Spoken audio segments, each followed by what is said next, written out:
You're on. All right. Hi, everybody.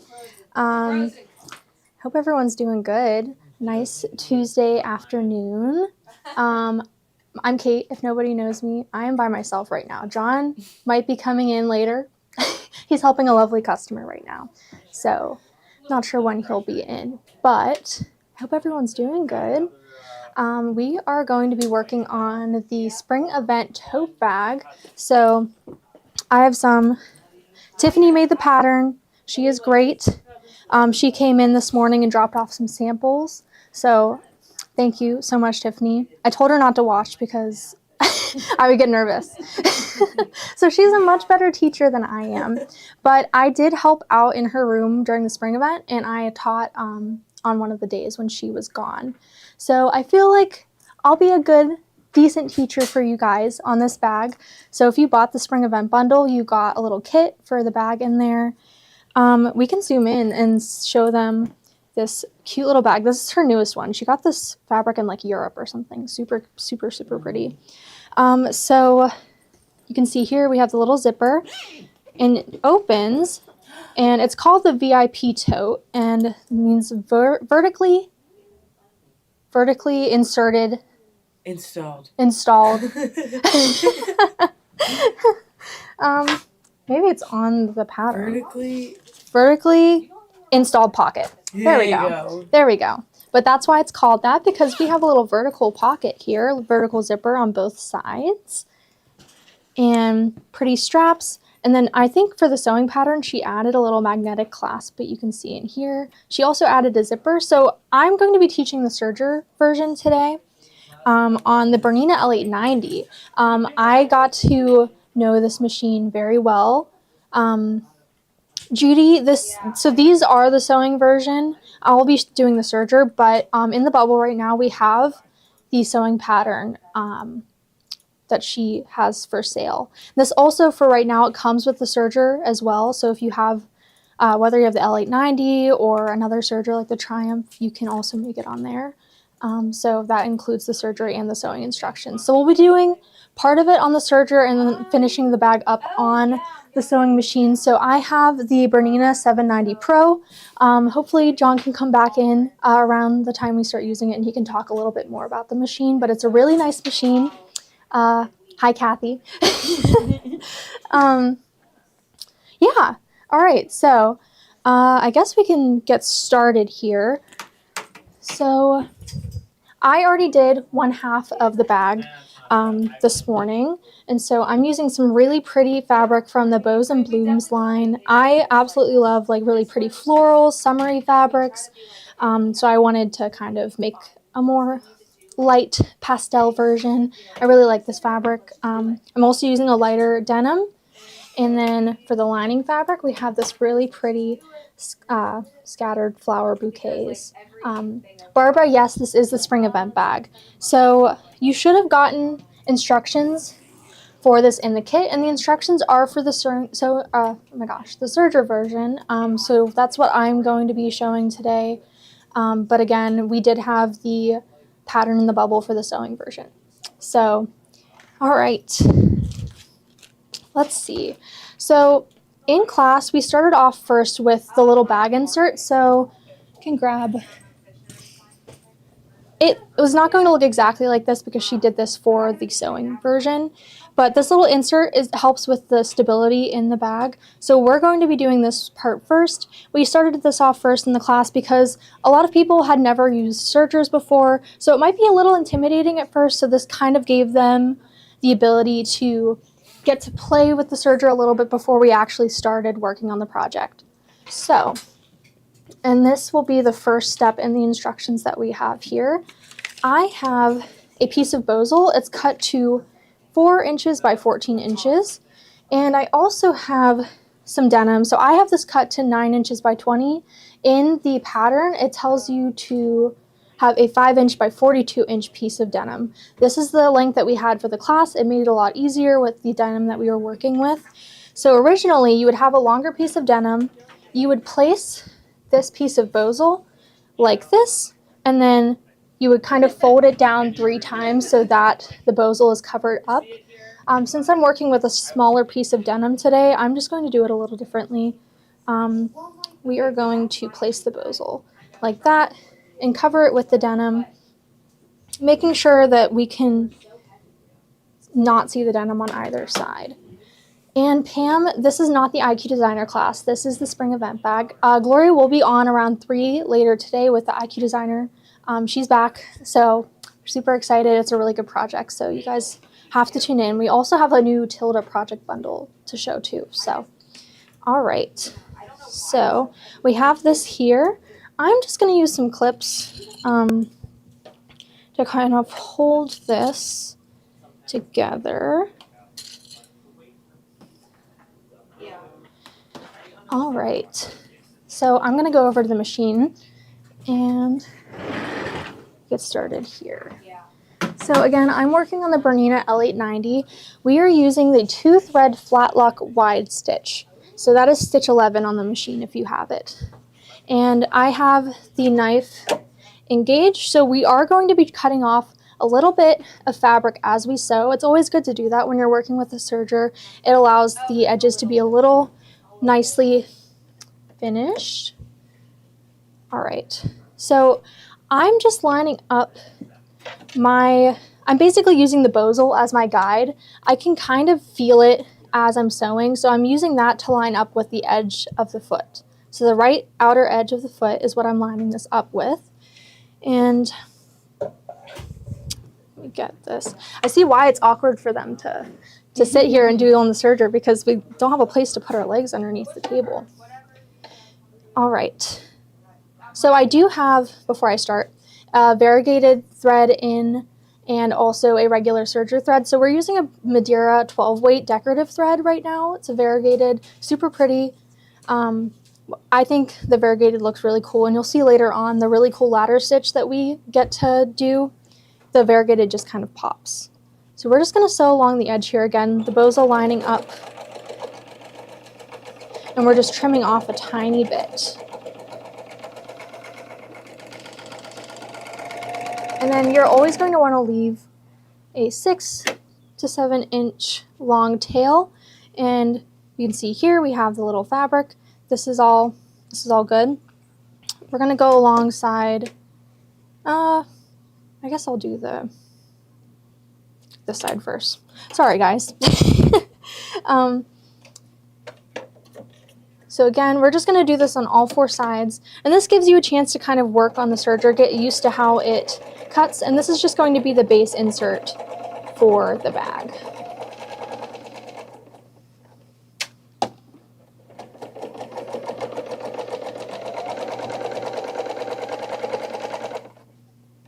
Make sure this denim is covering up that bosal.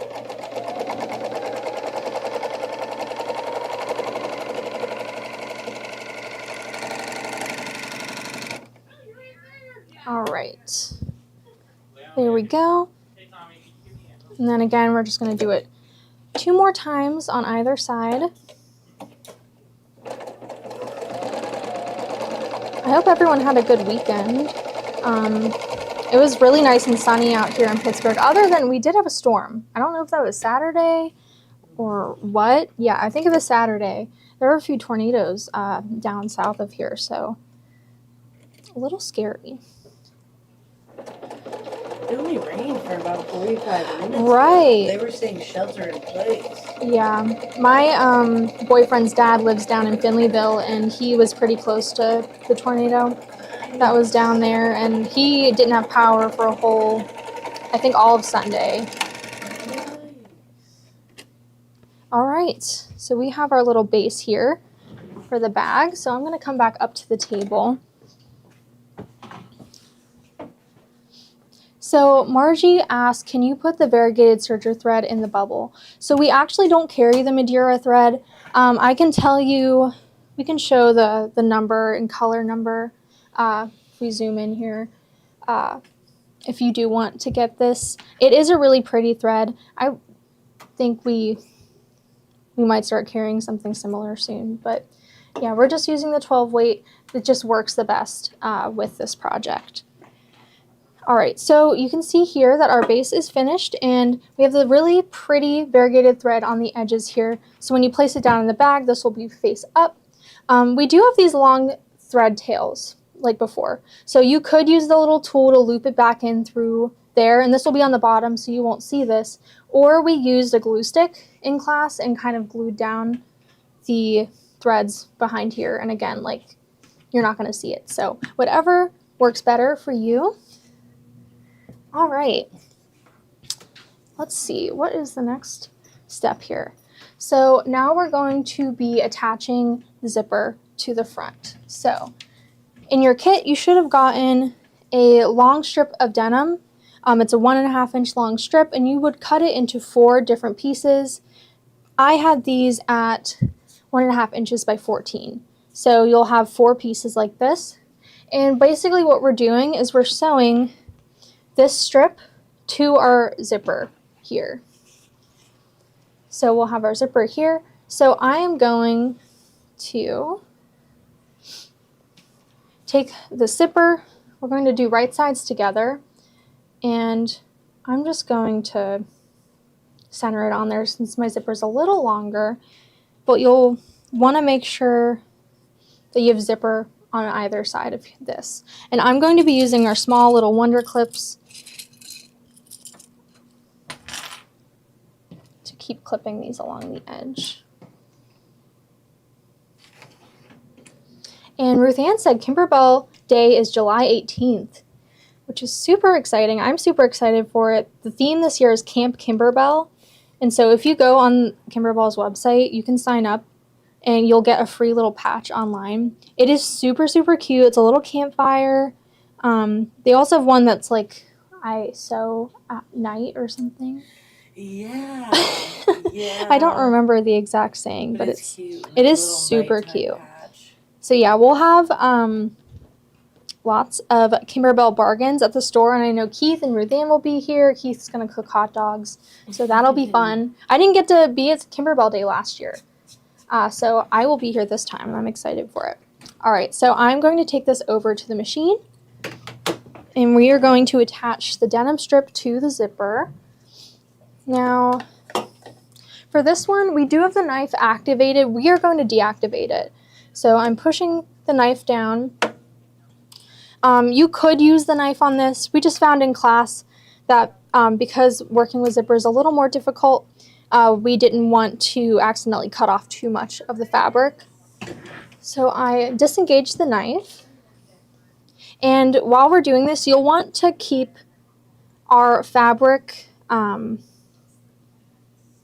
the same on either side. So we are going to sew with the denim side on the bed of the machine. This just allows, if we do that throughout this entire process, you'll see the decorative stitch that we're going to have will lay the same on each step. So it's important to kind of keep that in mind. I am using the zipper tape here. I took the zipper pull off to make it a little easier on myself. All right, so we're going to put this in here. I'm just going to lift this up. And then I'm using the inner part of the foot to line up with my zipper and my fabric. And we're still on that 2-thread flat lock wide. And I'm just going to start stitching. I'm going a little slower, making sure that I'm pulling taut on my fabric. I find it easier to use my arm and like my hand and pull from the back as well. It helps kind of keep, I think, the fabrics a little more lined up for me personally. And I absolutely love the serger. I hope people who were at the event liked working on it. It's, especially like for a beginner, the serger is super easy to work on because it does have this nice little touch screen up there. And I'll demo it later on, but it makes threading the machine super, super simple. Because I know that might be one of the more intimidating parts for people when it comes to sergers is threading the machine because, I mean, like, it's very different from a regular sewing machine. So we'll just finish this off here.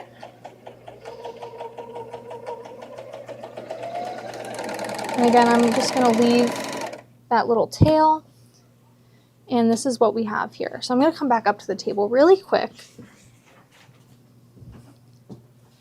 All right. And if anybody has any questions at all, please let me know. I'll try my best to help answer those. So once we are finished sewing this on, this is kind of what we have as our product. So what we're going to do now is the fun part. So we're going to take our fabric. I'm going to do it this way.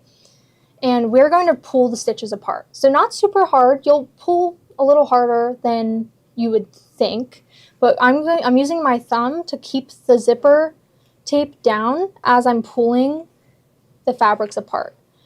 And as I'm pulling these fabrics apart, you'll see on the front that it's revealing this really, really pretty ladder stitch effect. And with the variegated thread, it's just a super fun little pop to this. All right, so we're just going to keep going all the way down till we're all done here. And you can also kind of pull and shake, stretch to kind of reveal those stitches.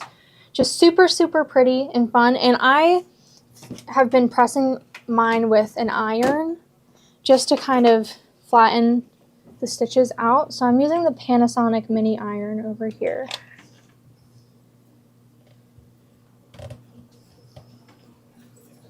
So I'm just kind of pressing these. I do have pins and stuff in the way, so. And it's okay if these don't come out perfect. That is completely okay. You can spend time kind of pulling the threads using, I have little tools that you can use to kind of pull and push around the fabric as you need. So you can see if we zoom in a little bit more here, this might not be the straightest little line. And that's okay, because honestly the variegated looks really cool anyways, and it kind of hides the fact that if I like veer it off a little bit, you can't really see it. You can go in after and use a more blunt point and kind of maneuver, push and pull the fabric to kind of manipulate it and get it more straight. And this is a project that you can kind of do when you're sitting on the couch or anything, and just kind of play with it and get it perfect to how you like it. But that is one side, and now we are going to put the other side of the denim in. So, let me see, where did I put that? All right. Someone asked, does this have air threading? The serger does have air threading, and again, I'll show you guys how to thread the serger and change the stitch later on. So now we're putting on another of our 1.5 inch by 14 inch pieces of the denim strips. I don't think I finished trimming this one, so let me let me double check just a second. All right. So yeah, this one is the end point that I had, so I never finished trimming it, but I have this at like 20 inches, so I'm just going to trim it at 14 really fast.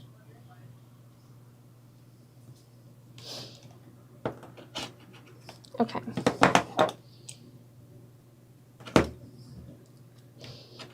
Okay. You're not supposed to be watching, Tiffany. All right.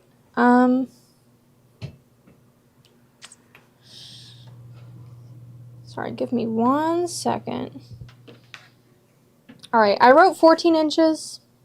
It's supposed to be 15 inches. So this one's 15 inches. I just cut this one to 14. So we are just going to fix ourselves a little here. I do have some extra denim, so forgive me. I've never done this before, so I thought I came prepared, and I was, but I misread myself. I think Okay. you're doing great. Thanks. But this is the time, if anyone has any questions about anything, I can read those off while I do this. Again, I hope everyone's having a good day. I'm going to press this denim really quick.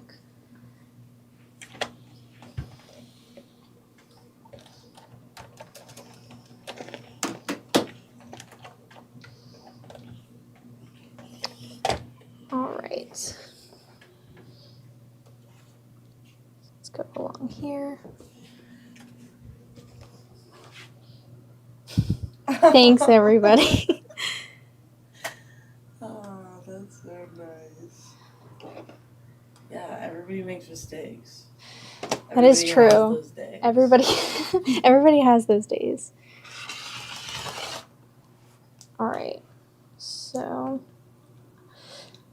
I should have changed the thing. So we are using the Bernina L890. That's the top of the line serger. All right. I have this cut at 1.5 inches, and let me just double check that this is also 15. Okay, this is 15. So I'm going to cut this to 15 inches. Don't watch me do this. I'll probably cut myself. This is not the proper way to use a rotary cutter.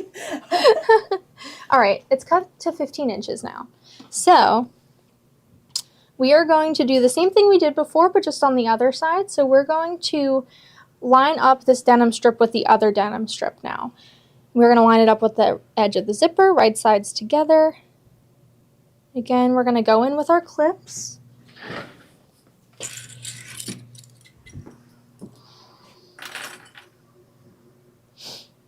Thank you very much, Laurel. I had a really good time, and everyone was super helpful. I had really good helpers in the room too. Sherry, Janine, Mary Lou. They all did great. Tiffany's the bag lady though, so she is the best.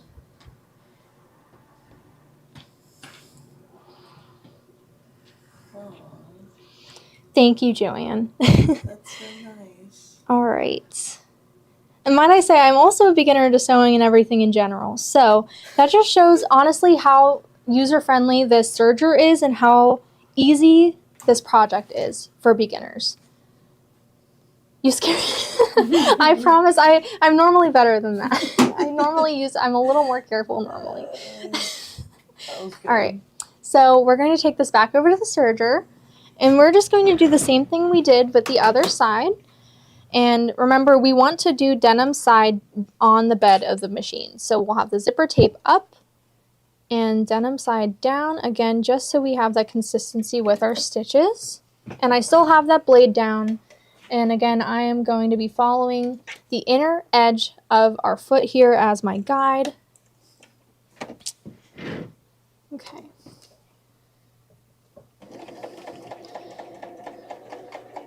And I do have the speed turned down on the serger just because I want to make sure I don't go too fast and make any mistakes.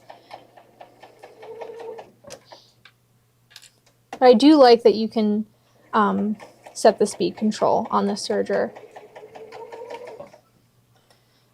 Again, we're just going down. And what I noticed when we were teaching the class is just how quiet these sergers are. We had a bunch of sergers in the room, and honestly, it sounded like we were just working on sewing machines. I know sergers can sometimes be loud, especially whenever you're going faster. And I found that the serger was super quiet, and there wasn't any like shaking of the tables or anything, so that's something to keep in mind when you're thinking about the serger. And I know we do have some event machines still left over. So if anybody is interested, you can give John a call, and he can get you set up with that. So let's go back up to the table, and we are going to do the same thing we just did. We're going to pull apart those stitches. Again, I'm keeping my thumb on the zipper tape, and I'm kind of pushing it down while I'm pulling.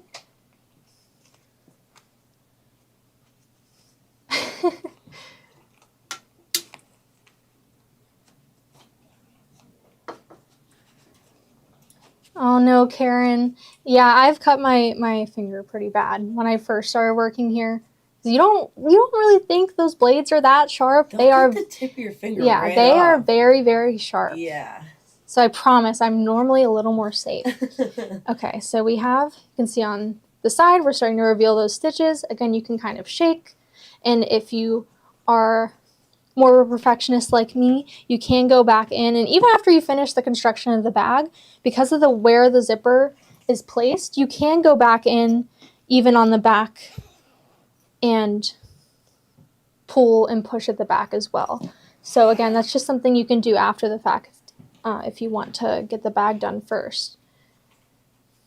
But again, we're just pulling those. That is a really cool technique. It is.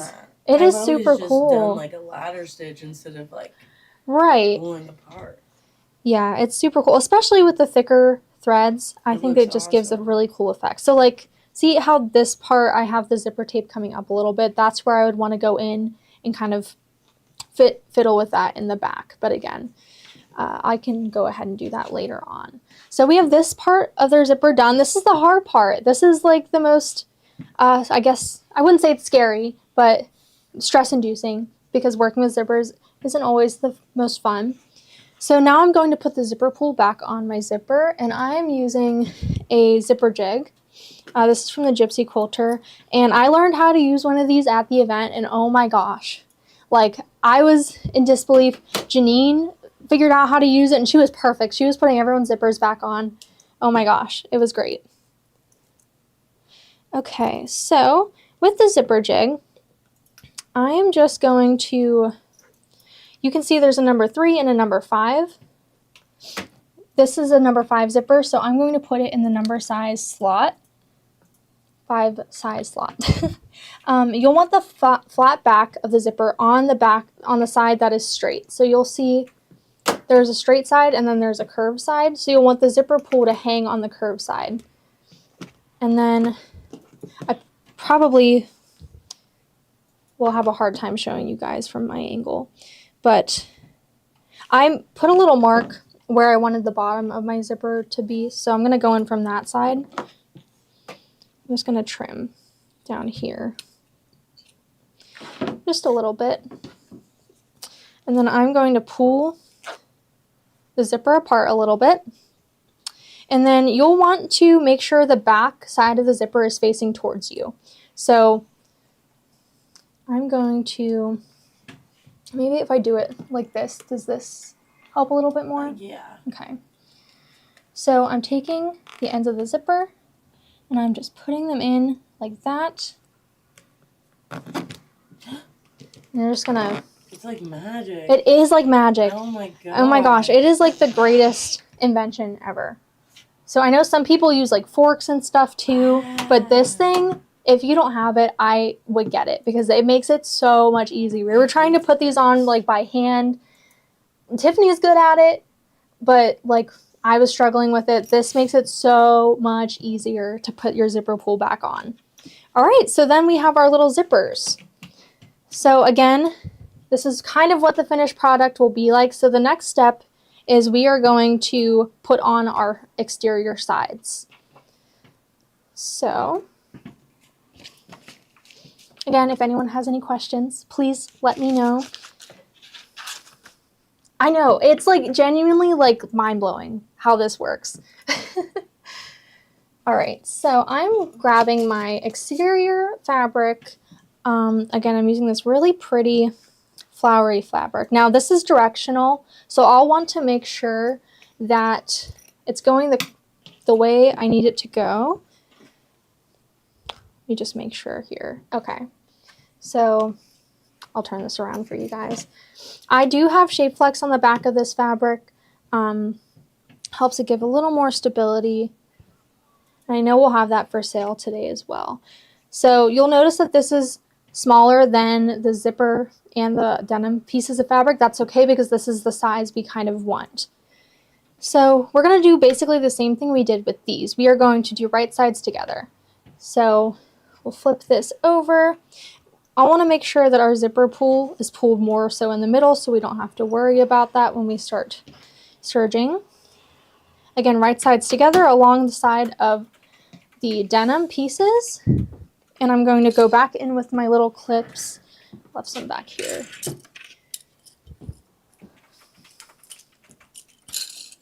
I'm using one of Gloria's little IQ baskets to hold the clips. So if you guys have made them, it's a great use for them. So I'm just clipping. Again, people might prefer to use pins. I would caution you using the pins, especially when doing this project, because we do have that blade up. And so if you were to sew over the pin or hit the blade with it, that might be cause for disaster. So I would suggest using the little clips. I prefer using them anyways because I'm still not the best with like putting the pins in the fabric correctly. So this is just a lot easier for me. All right. And again, when we go to the serger, we'll want the denim side on the bed of the machine. So we'll want this side up. So I'm going to go back over here. And we are just going to do the same thing that we did last time. Same exact stitch, everything. But instead, this time, I'm going to re-engage the blade. So we'll pull that back up. I'm going to lift up the foot. And I'm going to use, on this foot, there's the right edge, and then there's the first little indent here.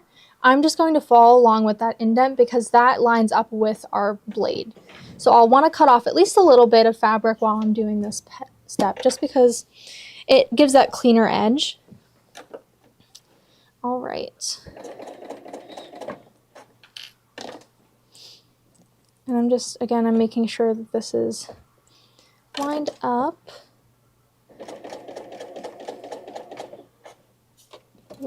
Tilt my foot a little bit. Okay.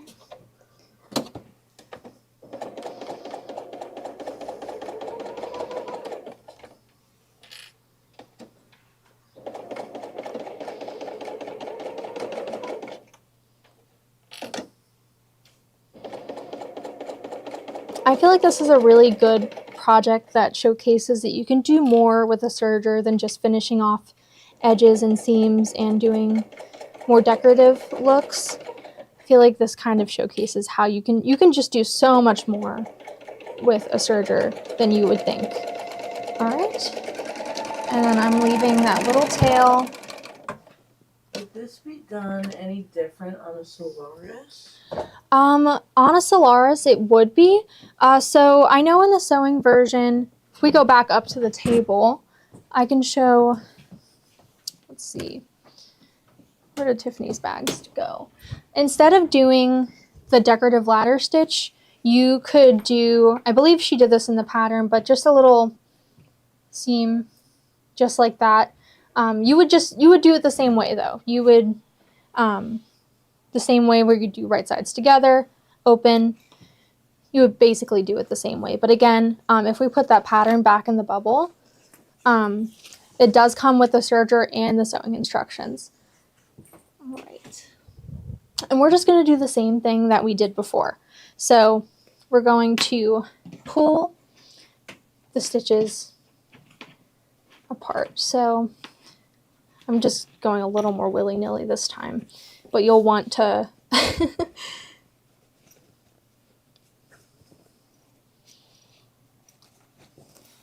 just keep pulling those apart.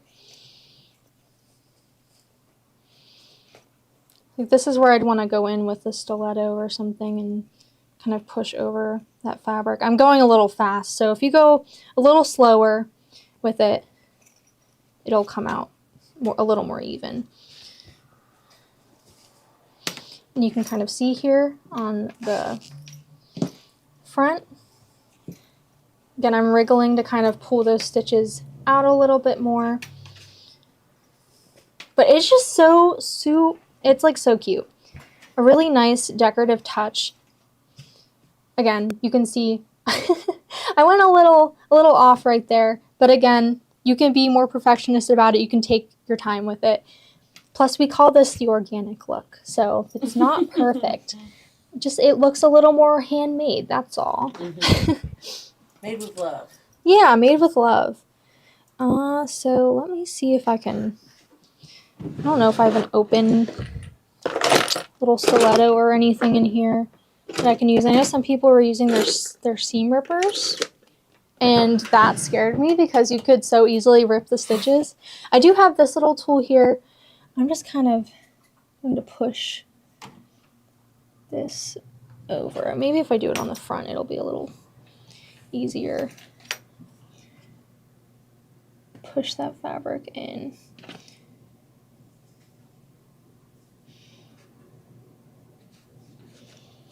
That kind of helps. Of course, I'm not doing the greatest job since, everyone's watching. It's good. It's helping a little bit. Again, If I had more time right now, I would go in and do more, but I think that looks pretty good. And so now we're going to do the exact same thing with the other side. So since my fabric is directional, I want to make sure that it's going the same direction as the other fabric. And we're just going to do the same thing. Sorry, I'm trying to think. Okay. Same thing, lining it up with the other side of the denim, part of the zipper, and you'll want to just make sure it's lined up with your other exterior fabric. So don't worry if it's not lining up exactly with the zipper or the denim. You want to make sure it's lined up with this, because we can always cut it down, cut to size, whatever we need to do, but we do want to make sure that these are lined up.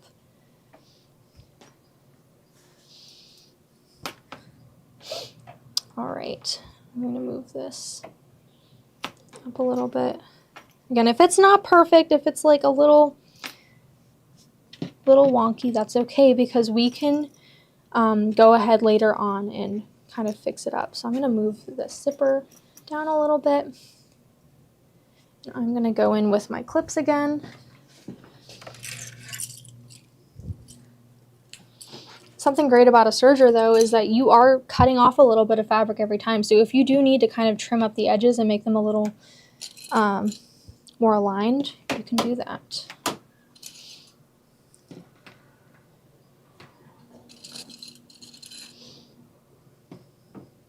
All right. Kathy said it's like the designer slits in the jeans pokes through the zipper stitches are now a designer touch. Oh, yeah, you're right. You're so right. All right. So I have this all clipped up. I'm going to go back to the serger really good. You know what? Just don't listen to me. Just don't listen to me. My mouth just, it just says what it wants to say. I think it's fine. I think it's great.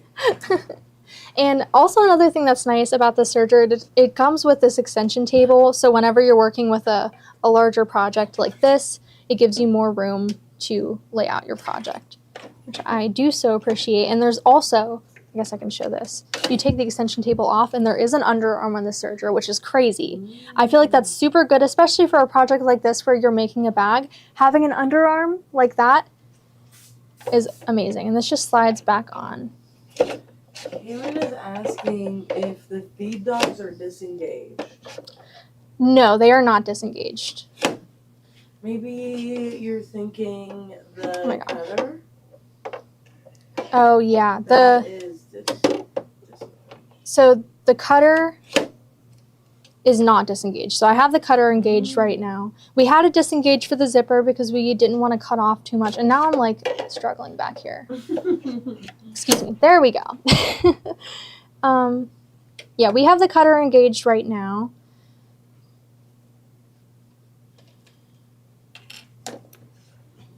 And again, we're lining it up with that first little indent on our foot. Oh, and we will want to do the denim side down again. So, excuse me while I fix this. Okay, denim side down. So we have that consistency with the decorative stitches. Put our foot down. And we'll start stitching. And again, lining it up with this line lines it up perfectly with our little knife. So it does trim off just a little bit, which is what we want.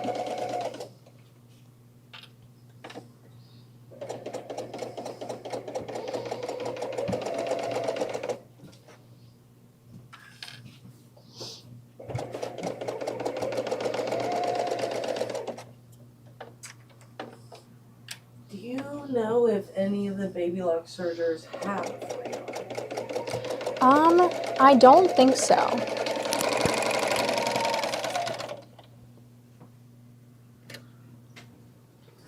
All right, we can go back up to the table. And we're just going to do the same thing. Maybe if I go a little slower this time, we won't end up with, let me do it this way. We won't end up with any big bubbles like I had before. But again, you can always go back and fix it.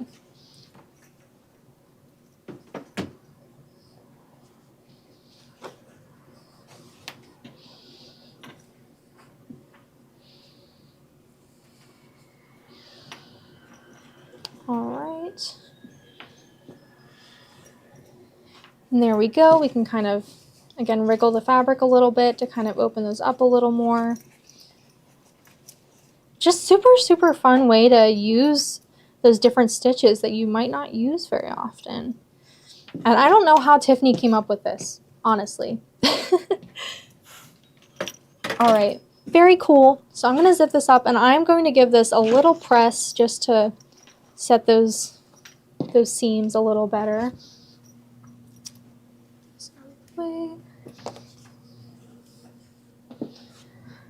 So Anne, I don't know if we'll ever sell the thread, so we don't carry it right now. I do know we have some Madeira in stock, but just not the 12 weight variegated. All right, I'm pulling this over to the little iron. And I am just pressing this. And it kind of sets those stitches for me.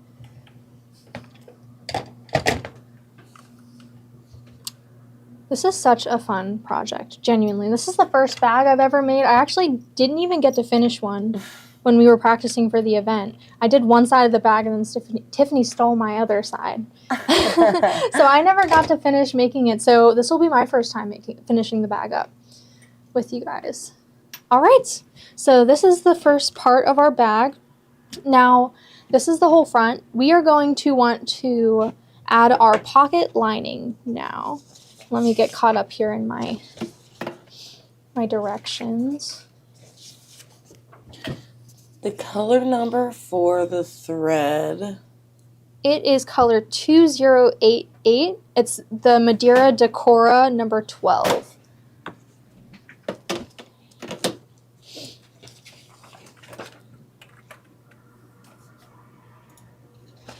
All right. Just one moment. Yeah, Karen, I also really like the variegated look. And I also do like the look for the sewing version as well with just the white thread. I think it pops on the darker denim that Tiffany used. All right, so in the directions for the serger, it does say to attach our handles first. We're going to do that after this next step. I just found it easier. That's kind of what we ended up doing in class too. All right, so now we're going to be adding our pocket lining. So you can see here that we open this up and we have our pretty pocket lining fabric. Hi, John. Yay! Hey, how are you? I'm good. You left me all alone. I did, but I think she's been doing a good job. I hope everybody comments in here that Kate's been doing a good job, unless you haven't been. They have. We know the Kate's entire been doing a good time. job. Everybody's been saying Kate's been doing amazing the whole time. They I don't know. said Kate, she's do you almost need as me good anymore? as Joni. Look, you got this. You know- You're like on the ball. All right, so let me get myself collected. I come in here and I mess everything up. Laurel, we are using denim. I don't know what weight denim this is, but it is a little You know what? lighter weight. I think this is like an 8 ounce or maybe Okay. a 10 ounce. It's not as thick as like a 14 ounce, which I think Tiffany used at the Gotcha. event because I helped her get that one. So Okay, so next we are going to be adding this fabric as the pocket lining. So in class, we use just Shape Flex. You could use Bozal, you could use other stabilizers. We are using fusible fleece, and I am not fusing the fabric onto this. I did find, though, that the glue dots on the back on the fusible side kind of hold the fabric in place anyways. And yes, Karen Sophie's doing great on camera, too. All right, you. so I'm going to fold this in half with the glue dot side facing out. And we're going to take our marking tool. I'm just using a friction highlighter. Might be a little harder for you guys to see. But we're just taking this, and we're going to take the top edge on either side and kind of mark about like an inch and a half down just to mark that center line there. We're going to do the same thing on the other side. Yeah, I could have chose a darker color, but It's okay. it's fine. It's okay. So now we have the center marked on either side here. Okay. So we are going to lay this on our table, fusible side up, so we can see those marks that we have. And we're going to take our pocket lining and also do this right side facing up. So we'll have this facing up, covering the fusible fleece. And then we'll put our bag exterior also facing right side up. So you'll notice that the bag exterior is not the same size as the lining fabric or the fusible fleece. That's okay because we are going to cut to the size of the fusible fleece. That is the size we want the end product being. So you'll just want to make sure that this is covering that fusible fleece and the lining. Again, we'll be cutting off a little bit as we go around. So if it's not exact, you can always just adjust for that. So I think I'm pretty covered on all sides here. So what I'm going to do is I'm going to take my clips again and we're just going to clip along the edges. So I've been using the small ones. I am going to use some of the bigger ones too because we do have some overhang with the main exterior on the side. So using the larger clips helps a little bit more. And you can use pins in the middle. I would say about like a few inches from the outside and pin in the middle if you need to keep your fabric in place. With the Shape Flex on, I don't really need to do that. When I was doing the other side of the bag, it all kind of stayed. So I'm just clipping around the edges. How are you doing today, John? I'm doing great. I'm just watching you. You're doing an amazing job. Everybody's saying almost as good as Joni. No, I don't think that. Okay. I mean, it's a pretty good demo. That is a really good compliment, though. All right, so I'm using those larger clips on the edges here. And when we go to sew this, we'll want to sew with the fusible fleece side facing up. So that is going to be the template for the size that we're trimming this down to. So we'll just want to follow along with that, and I'll show you when we get over to the machine. All right, so we have all of this clipped up, and we're going to head over to the machine. And we're still on that same flat lock wide stitch. I'm going to... Could you dump this out for me? Yes, I can. Thank you. Sharon, on the pocket lining, I did not use SF101. I am using fusible fleece, but I didn't fuse it to the fabric. All right, so this also comes with a little trim bin, which is really nice. Catches all of our pieces. So we are going to be cutting off a lot more than we have been. And I'm going to use that right edge of the foot again. Our knife is still engaged. And we're going to be sewing with the fusible fleece side up so we can use that to line up with our foot. Okay. John, I was saying earlier how this is kind of difficult to sit here like this and use the serger. So I've only been saying that I know, behind the scenes for like 2 months. Well, before we had this cabinet, we had something to put our legs under. So this is newer for us. I don't know. I think all these cabinets are going to be on super sale. So if you guys are interested in one of these cabinets and maybe want a full matching set, give us a call. I'd like to have the other These one. are really good cabinets. They are. They're very really high quality. nice. Very large, very spacious, lots of storage room. Yes. I know. I would just kind of like to have our old filming setup. Not that I don't love these. I want to be clear on that. I love these cabinets. They're really well made. Just, you know, it'd be nice to have a little bit of leg room for this spot where we demo at. So I forgot to move my zipper up. You'll want to move the zipper up into the middle just so it doesn't hit anything.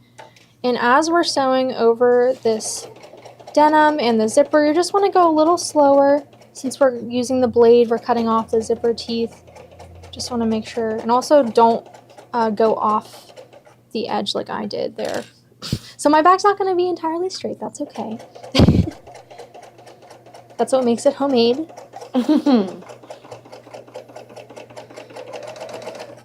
All right.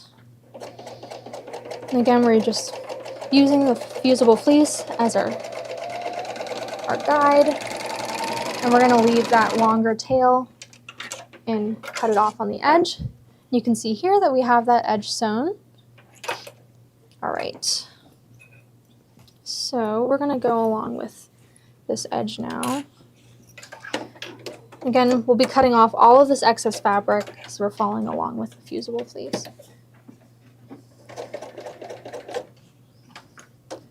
And again, this is why I really like having that extension table on the serger. It makes it a lot easier to work with projects like this.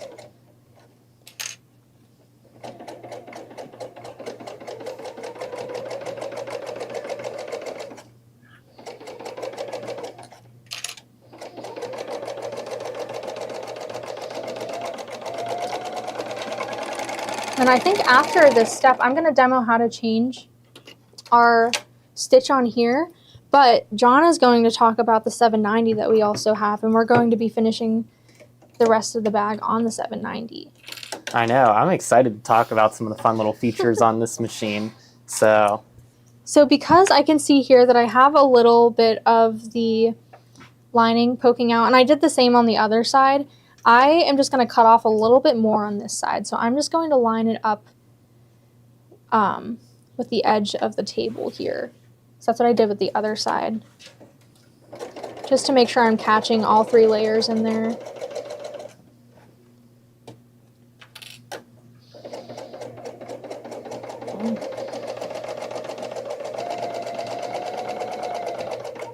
Okay, we're coming up on that denim in the zipper, so I'm going to go a little bit slower.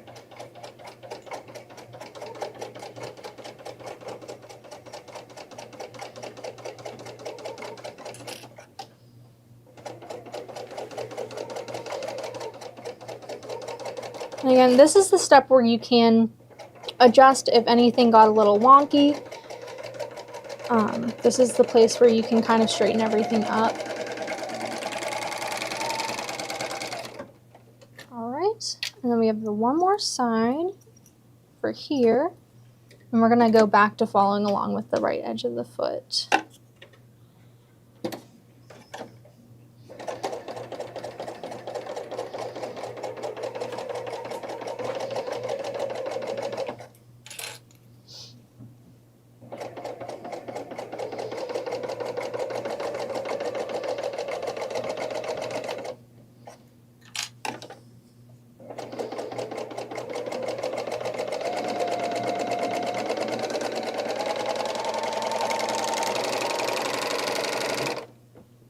All right, we have that all sewn together, so I'll come back up to the table.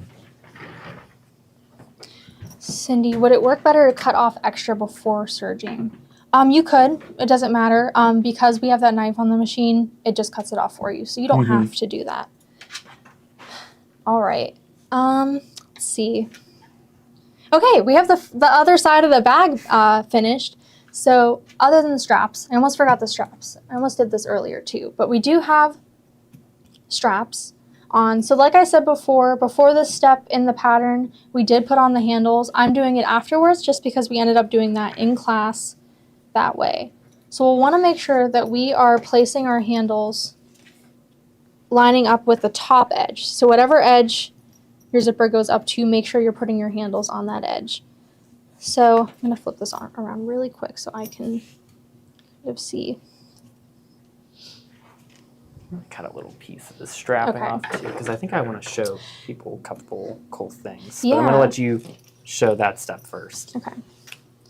So what we're going to do is we're going to take our ruler and we're going to measure about 3.5 inches from the center of the zipper, and we're going to use our marking tool. So I'm going to use, maybe we have a different color in here. We have the Kimberbell water soluble. You know what? I'll just use the friction. That's easier to use. So I'm just measuring out 3.5 inches. And Sophie, I am going back to the serger really quick before we go to the machine. Sorry. No, you're okay. Thanks for stopping me. Yeah. So I'm going to mark where to line up those handles. So I'm making 3.5 inches, and we're going to go to the other side and do the same thing, marking about 3.5 inches on either side. You'll want to, again, make sure you're doing this at the top. We had a few people do it at the bottom, and it's an easy fix, obviously, but just so you don't have to go back and fix that. Now we're going to take our handle, and we're going to line up these with the outer edge of our marks that we just made. So we'll want them on the outside, lined up with the line. And I'm just going to take some pins. Do you flame the edges of the strap ends? You can. I didn't for this one, but I know you can do that. And I'm just pinning this in about 2.5 inches in, just so we don't hit it with the blade. I am gonna disengage the blade on this step anyways though. All right, again, we're making sure that's lined up with the outer edge of the marks that we just made. Pinning these in, and we're gonna go back to the serger and use that same stitch. Let me readjust this.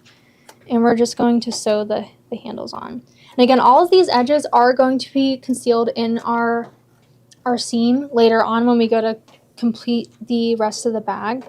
So anything like these little edges where we're sewing this on, we won't see those later. All right, so I'm coming back over here. And I'm going to disengage that knife.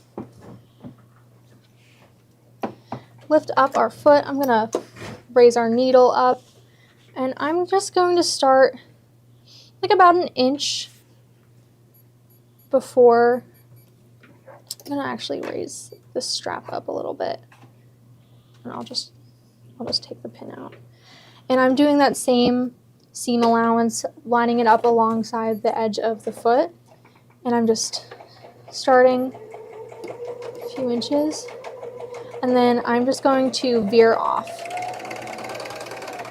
leaving that little edge. Again, all of this is going to get cut, but you can see here, we have that on. Knock something over. Party foul. And we're gonna do the same thing with the other strap. So we're gonna lift up our foot, raise our needle.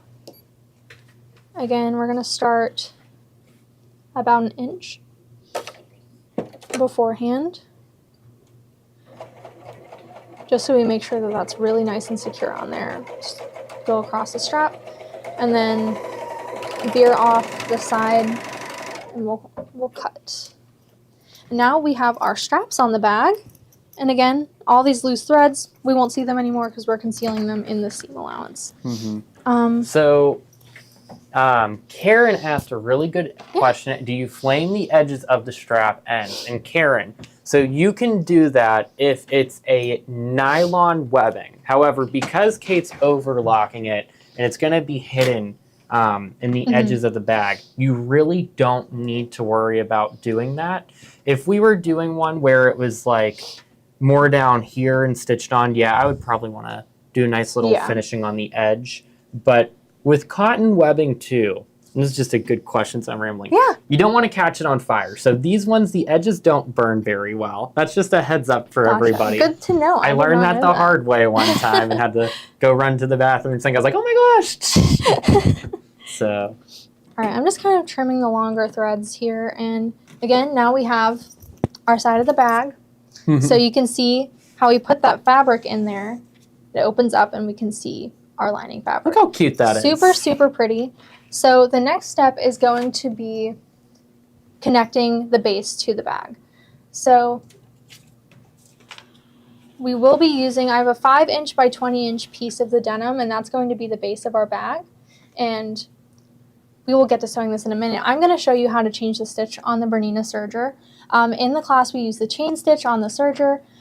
We are going to be doing the rest of this using the sewing version of the pattern. So again, we're going to switch over to the 790 because I know you have some good info on that machine. But we are going to go over to the serger, and I'm going to talk a little bit about how easy it is to change the stitch. I'm telling you, this machine is like, Tiffany keeps saying a serger for dummies. It kind of is, because I'd never really used a serger before this, and it's just super user-friendly. So we're going to come back over here.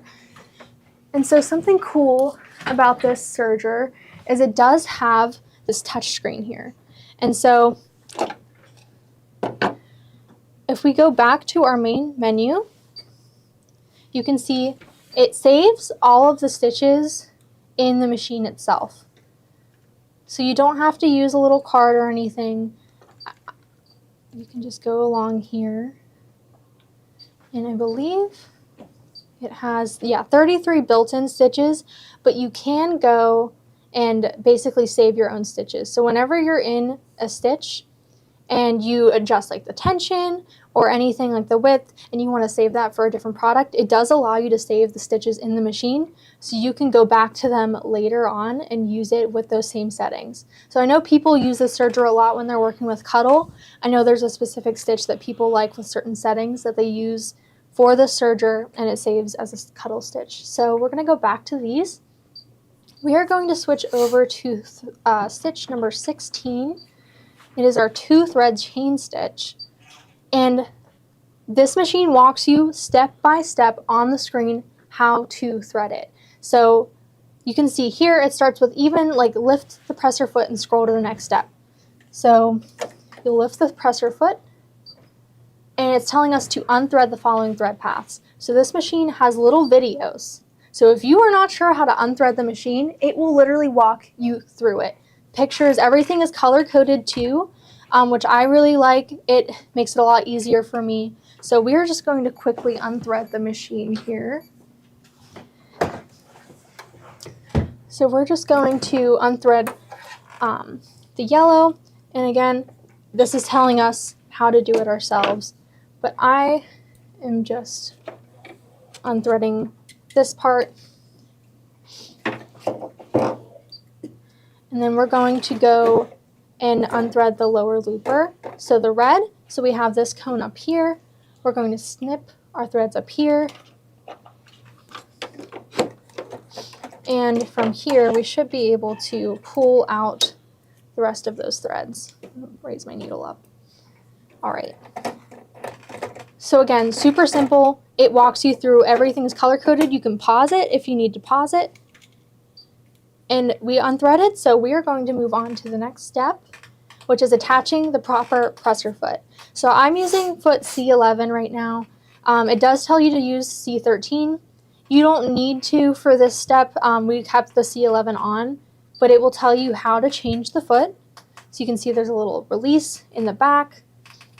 Just super simple. I love that there's videos for everything because I know starting out, I was kind of always afraid to like touch the machines. I was worried if I did one small thing wrong, I would like break it, and these machines will not break if you do something to it. But I like that it tells you exactly where everything is, what to touch. Super, super fun. All right, so now it's telling us to adjust our presser foot pressure to 4. So it shows us where the presser foot pressure lever is. So it's up here at the top of the machine. So I already had it set on 4. Again, anything with a circle around it, that means it's the default. So we have it set to 4. We're going to move on to our next step, and we're going to change our needle position. So right now we are in LN. We're going to change it over to RC. And again, I love this. It walks you through every step. You can see you're going to use the little tools that are included, remove your needle, everything. So I do like that all of your tools are included here inside of the serger. We are going to be using the screwdriver. And I'm just going to go and remove the needle from this space. And I'm going to put it in RN. So we'll loosen that screw a little bit, insert it, and tighten it. And again, you can use this little tool, which I really like. It holds your needle for you as you're screwing it in. So if you aren't able to hold the needle as well, that's a really good tool to have. So we changed our needle position over. And again, the video loops, so if you need a little extra time or you're not sure, you missed a step, you look down, it just replays. Super, super user-friendly. So now it's telling us to deactivate our knife. So there is a little lever on the bottom of the machine. It's kind of hard to see, but I can take this off. There's a little lever right down here. We're just going to pull that back, and that lowers our knife up here.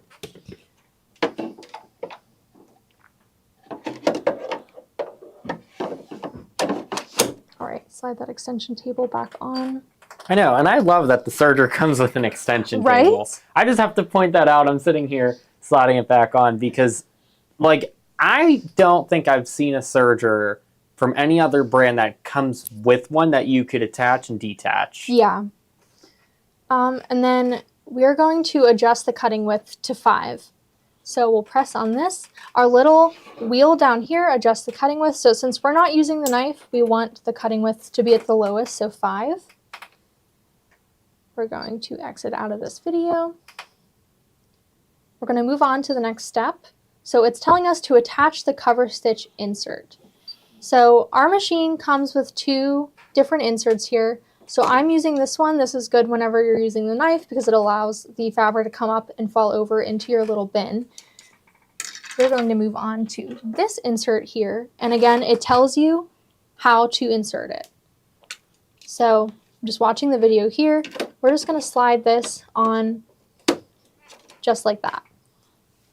I'm going to press X. And now it's telling us to deactivate the upper looper. So our upper looper is located right here on our machines, and it's telling us that all we need to do is flip this little switch right here over to the circle, press on our foot pedal, and it will disengage for us and stay down there. If it's switched over to the other side, that raises the upper looper and keeps it up there.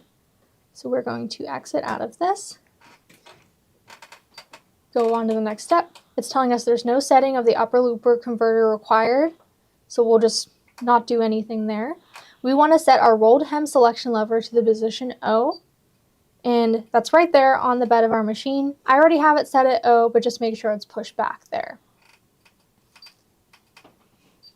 Again, this walks you through literally every step, and I just can't get over it.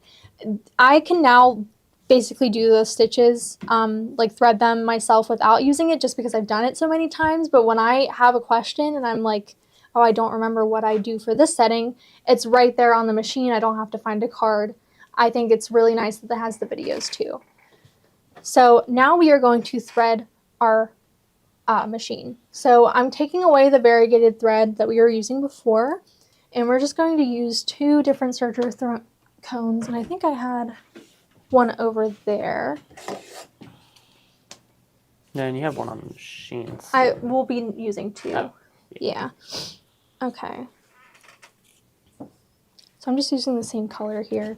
We are going to thread the yellow path. So we'll watch the video.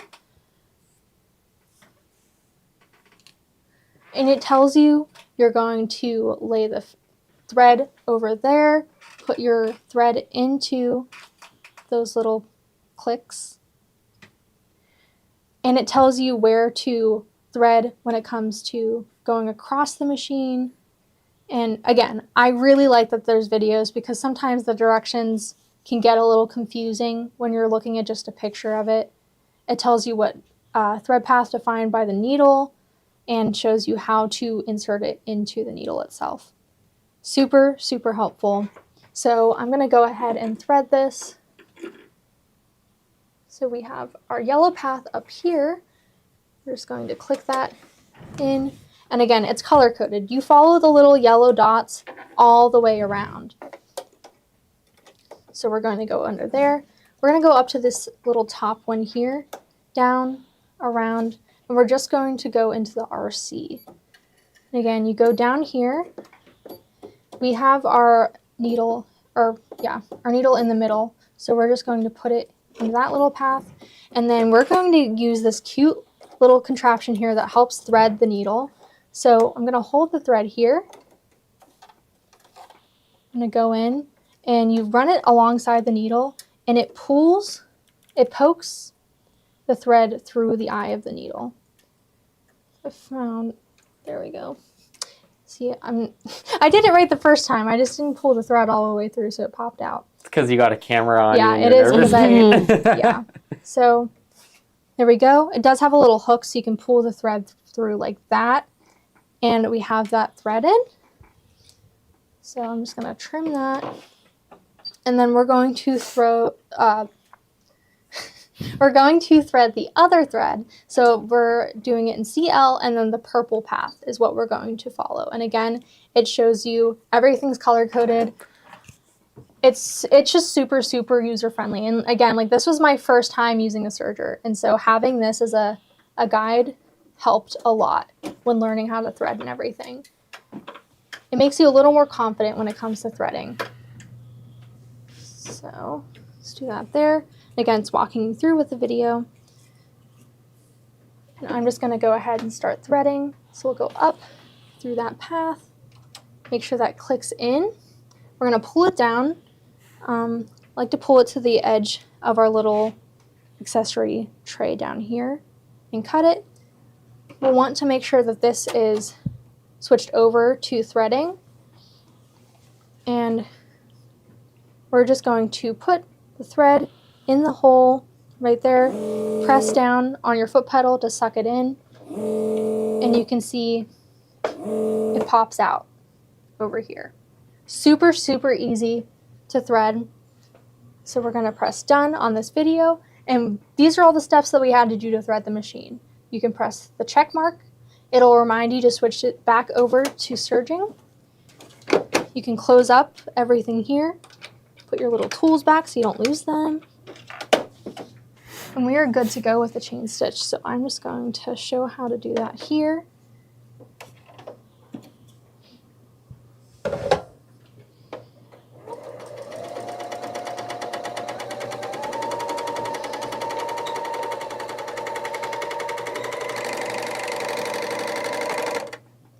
And I'm just going to snip with my scissors. And you can see here a nice chain stitch. So that's what we use to complete the rest of the bag on the serger, but we are going to switch over to the 790 for the rest of the project. And I think John's going to show you a little demo with the straps really quick. I know. I want to show a couple demos today on this machine because I feel bad. I haven't been able to give it its highlight that it deserves. I can move that chair for you, Sophie. But yeah, so guys, this is the Bernina 790. And I just want to say, Kate, you did an excellent job showing that serger. Thank you. I do want to show you guys doing the bag on the regular machine too, just because I know that there is a lot of you guys that might not have a serger yet back at home. You could still do this bag. You're going to do a couple stitches different. You know, I think Tiffany even mentioned that in her instructions. But I love that serger straight stitch that Kate did show you guys, because if you are a quilter, you could do all your chain piecing on it. You could do entire seams on the serger with a straight stitch without overlocking it.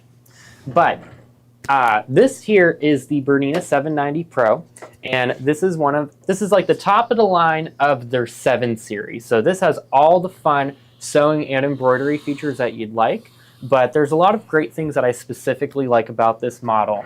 And one of them is that this model here is one of the very few models that has the automatic needle threader. So if we follow through the guide path here and make sure that we cut along that line, we could then use the needle threader button here for us to thread that needle, which is really nice. Some of the other Bernina models, like the 570s, they have the pull-down needle threader, but I know that a lot of us have a lot of different machines back at home. There's never any reason to only have one brand, like I always say. I say we have the best 3 brands, Bernina, Baby Lock, and Brother, and they all have different features, I think, that really make them all stand out. But on this one here, there's one big feature I think that really makes the 790 stand out. And we have that drop-down dual feed foot right here from the back, which is a attached walking foot, essentially, that we could activate at any time. And I'm actually going to use that for some of the cool decorative stitches I want to just show you guys could do on your straps if you want to elevate your bag a little bit. Because I do know that a lot of you guys out there have the 570 or another Bernina or the 990, and you could use these stitches on this project here as well. But the other thing I really want to point out is if I take off the foot here, is the 790 has this really cool feature with pinpoint placement. And that little tiny needle dot is going to show up right there if Sophie's able to focus in on it. I'm just going to give her a second. It might be really hard to see.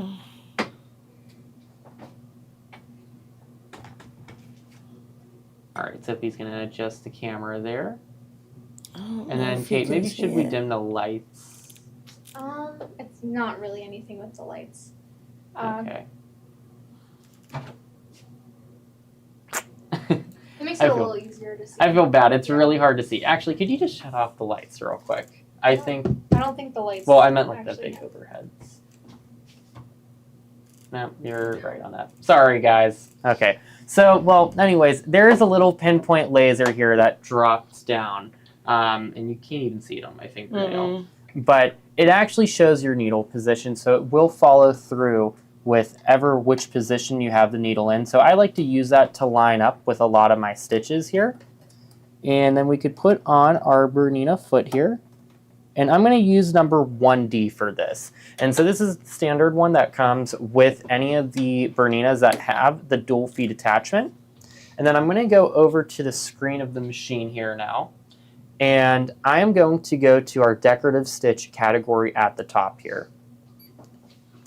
And we're going to go into folder number 4 because there's a couple, like what I like to call hidden gems in here of some really cool and beautiful stitches. And so numbers 455 and 454 are actually two of my favorites for decorative stitches. And it's one that I wanted to show that you could totally use for your strap. So I'm going to do 454 first real quick. And I'm just going to line up with the very edge of my strap with that dual feed on. And then I'm just going to sew. And the reason why I like that one a lot, and I'm actually going to lower the length too, is because it's like a little satin stitch with an extra little stitch inside of it. And so if you're doing it on cotton webbing, you might want to lower your stitch length to fill it in a little bit more. And we can see how that dual feed really helps just pull through that fabric. And then I'm going to cut that real quick. Oh, and my thread got caught in there a little bit, so it might not have came out real pretty. That's my fault for threading this real quick.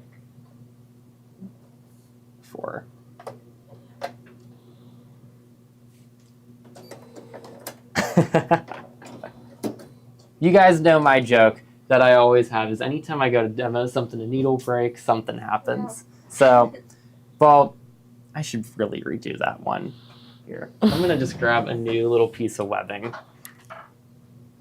They can see the dot, the pinpoint laser with the foot on because it creates a shadow. I think it's because the webbing is a light color and it has like texture to it. Okay, so hopefully they could see it. But yeah, that pinpoint placement is a really cool feature that I like a lot just because it helps you line up wherever you're putting your stitch at. So let me just redo that one real quick. But with the dual feed attached, it really helps pull through that webbing. And sometimes with these harder to do stitches that are like these satin stitches that get really close together, it helps keep everything consistently fed through the machine. And then whenever we want to end off a decorative stitch on the Berninas here and end at the last stitch, just hit this little mirror button at the top of the machine here. And that programs a stop. And it will stop at the last stitch and cut off our threads for us. All right, and then that's one of them right there. And then the other one, 454, is one of my favorites here. Now I'm going to loosen the length here, and I'm just gonna go from this side. And that's why I'm a big fan of the dual feed, is just because it does help pull through the fabric. So, especially with like a very dense stitch like this.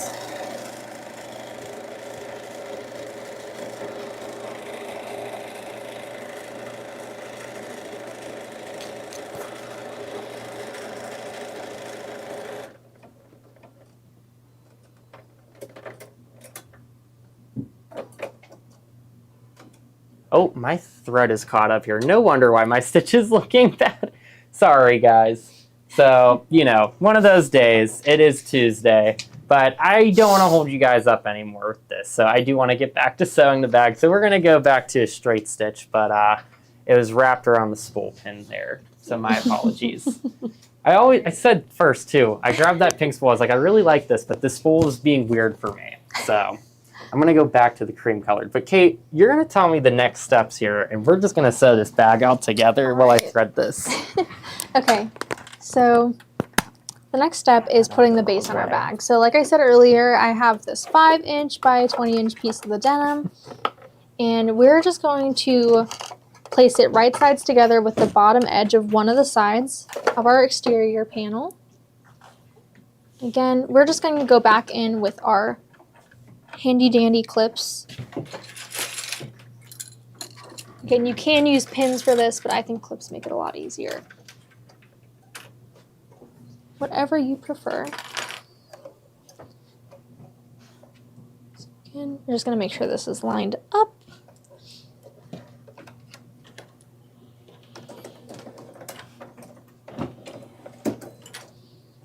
Clipping along this edge. And I'm just going to have, whenever John is ready, I am ready. He's going to sew just along the edge here with a 1/4 inch seam allowance. Okay. Perfect. So let's go ahead here. I'm just going to kind of line up with the edge of my foot there. And then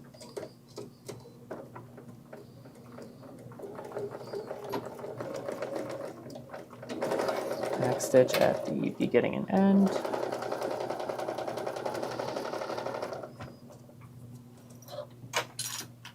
And then just kind of take our time, go down. Remove your clips and pins as you guys go. Like I always say, you know, don't sew over those. Don't sew over pins. I finally managed to get out of that habit just because I broke so many needles on my machines before. Even though pins are super thin, sometimes they could still just hit that perfect spot on your needle and nick it. So just kind of take your time and go slow and remove as you go.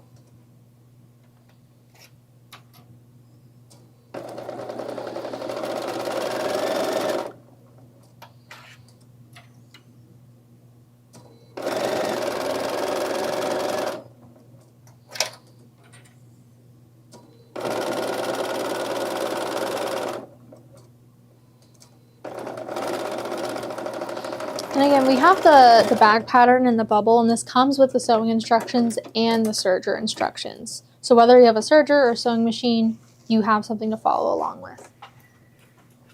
All right. All right. Then, now, we're going to do the same for the other side, yep. I guess? Okay. So we'll do here. And I'll go steal those exact same clips. Taffy said the sound of hitting a pin makes her cringe. Mm-hmm. I think it makes all of us cringe. Anytime I have to fish out a broken needle, I always have to cringe. I'm like, oh.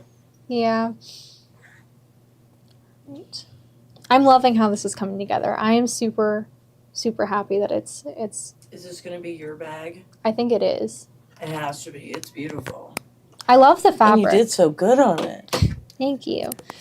So I was telling Kate earlier, I was like, I want to make a new bag for myself. I actually have one cut out back at home. You saw what I had cut out and planned. But I kind of want to make this one now. That's the thing. Yeah. So, all right. So now we're going to sew the other side here. Just the same thing with that 1/4 inch seam allowance. And then just backstitch at the beginning and end. Now, if you're doing this on your Baby Locks, brothers, definitely use that 1/4 inch. Same with your Bernina. Now, I forgot to grab the 1/4 inch foot before. I am kind of doing this at like 3/8. You do have a little bit of room in that pattern because when Tiffany designed this on a serger, I think you guys trimmed off a little bit, didn't you? We did, yeah. I just probably wouldn't go past 3/8 though for this pattern. So I'm just kind of using the edge of the foot. And for the Berninas, I know it's more like 3/8. So I'm sure somebody was probably going to comment on it in a second. And the Bernina is so, so smooth. They really do. And I like using that built-in dual feed. And that's what I wanted to emphasize a minute before. I had it wrapped around the spool, so I didn't notice it, and that's why my tension looked bad for a second. So I might demo it again at the end of the video, the decorative stitches on the straps, but I'm sure everybody's like, John, like, we want to watch how to make a bag. But, yeah, so. Right. But I do like how the dual feed helps pull through heavy layers like this with fusible fleece, or if you're quilting, you know. That's one of the really nice things I like a lot. Anna asked, can she make this bag on her Triumph? And you absolutely Yes, can. 100%. All right. And I think we're going to press these seams, right? We can. We didn't in class, but I think we Okay. can. Was there a specific way that they were up, down? I believe we had it up. Okay, I'm gonna just press them real Yeah, quick. go ahead. I always say pressing makes perfect. So Yes. All right. Crazy. And then the next step is we are going to sew the sides of our bag together. So after he's done pressing, you're just going to sew along the edges just like we did before, but closing those seams together. And then after that, we are going to box our corners. We are in the home stretch. The rest of this is not going to take too much longer.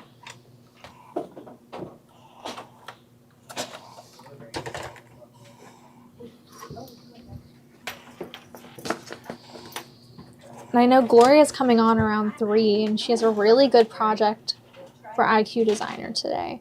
So that's super exciting. And we have tons of like red, white, and blue fabric. So whether or not we get to it on this show, we'll definitely show it on IQ Designer. But we have some new red, white, and blue at a good price at $9.88 a yard. Because it's almost 4th of July. It's almost America 250.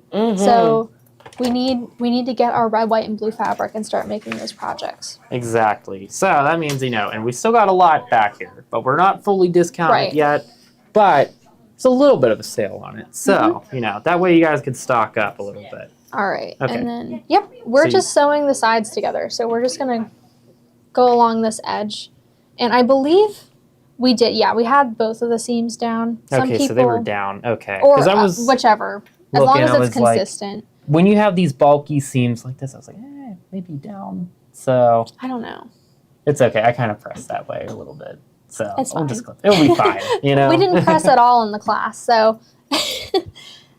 All right. So, okay, let me use a few clips here. And you're just going to do that same thing on both sides of the bag. See, Kate's teaching me on this bag because I never made this bag. And I've been wanting to make it. I just don't have time, so. And Karen said it really is a quick bag to make. It really is. I know. I was kind of like, wow, like, if you kind of look at it, all that's after this is just the lining, essentially, right? Yes. So it's like a really quick project. I'm just going to line up my seam allowances a little bit better there. But I think if you scroll over this way, Okay. you'll say test success. That means it's paid. Then I always say, guys, just remember backstitch at the beginning and end. On some of your seams, too, if you ever feel like your stitch length is too small and it bunches up on you on these really thick seams, like when you're doing, multiple layers of bosal or fusible fleece, just increase your stitch length a little bit. I'm using a stitch length of 3.0 right now on the Bernina, and I find that it gives me a little bit of extra control that I need just to really get through some of those more difficult layers. So if you have it like really close and tiny at like 2.0, sometimes it just makes it much harder to sew the project.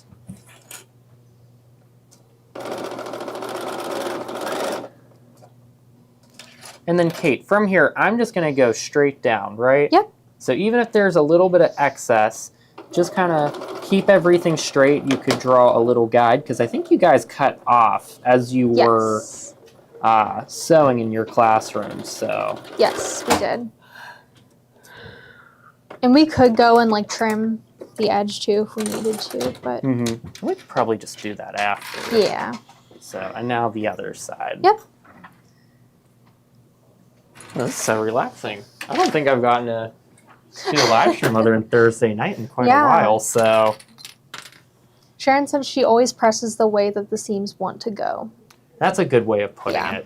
So if you had to specifically for this pattern, this is what I wanted to say a minute ago, if you had to press up with the bulkness, and I do think pressing down is the better way, but if you had to for any type of pattern, use one of those tailor's clappers. That just helps hold that seam down. You would press, and then using that little bulk, that really does help keep it up.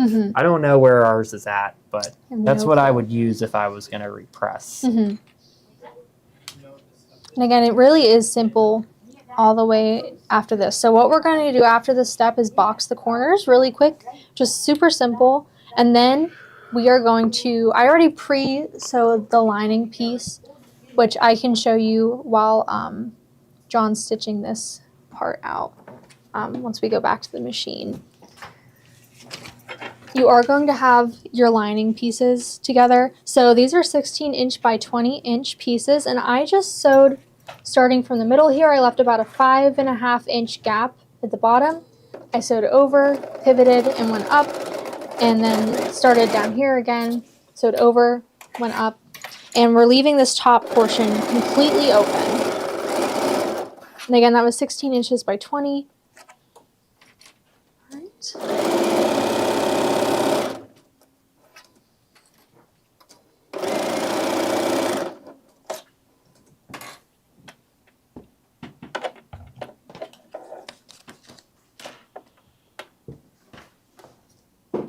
Again, the Berninas sew really well with these thicker layers. I know, that's one thing I like a lot, is just going over like those full bulky seam allowances with ease.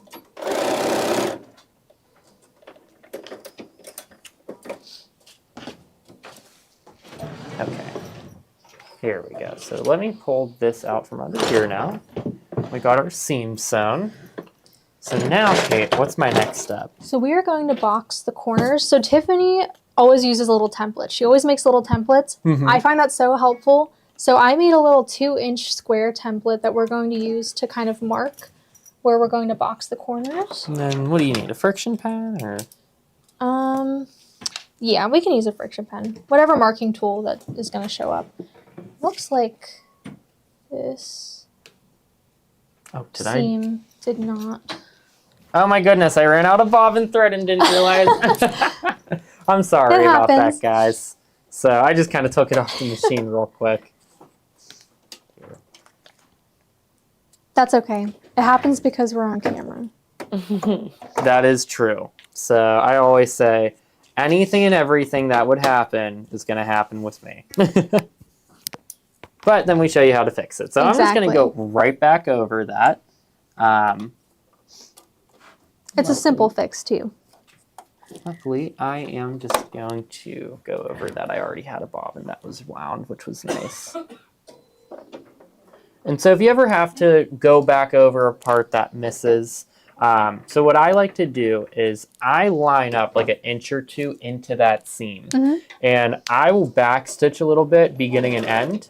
You could also tie off a knot for a really clean finish, but I just do a couple stitches forward and backwards. And then I just sew right over that previous line.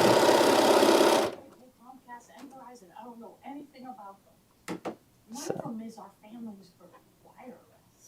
And then let me just make sure my seams are the right way. Sit down.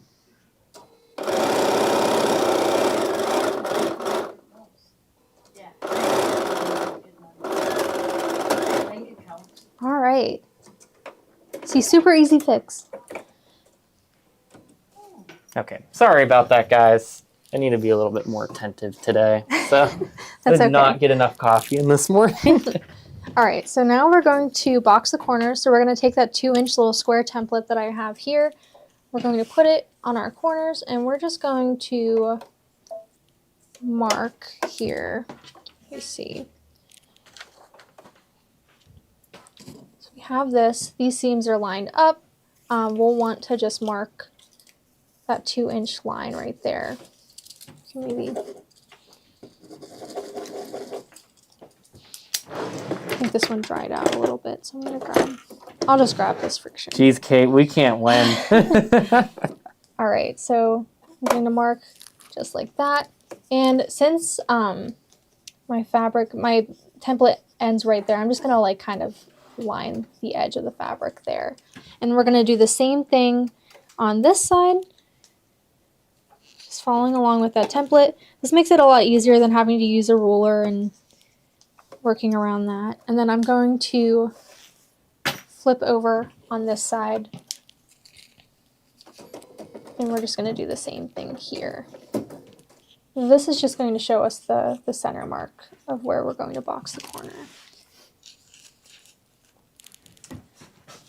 All right. And I'm going to mark along the edge there. All right. So now we're going to take our seams and we're just going to pull this open. So look at that. As you're pulling this, you can see the little marks that we made right down the center line, and you have a line to stitch across there. So whenever you're stitching, you know you have that line and it's going to be straight. So we're just going to take some clips. There's one here. Going to clip that and one more clip. And we're just going to sew with that same straight stitch along that line. So if you'd like to do that.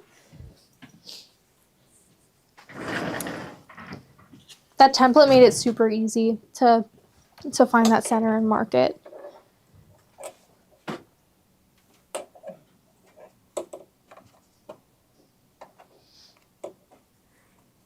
And normally whenever you're boxing corners, people, you cut out the fabric. We're actually going to leave the fabric in because it adds more bulk at the bottom of the bag and makes it a little more sturdy. But if you prefer to cut it out, you can also cut it out.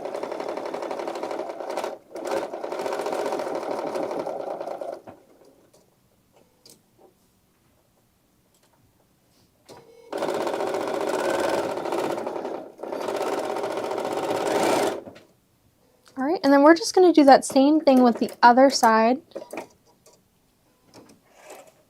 Okay.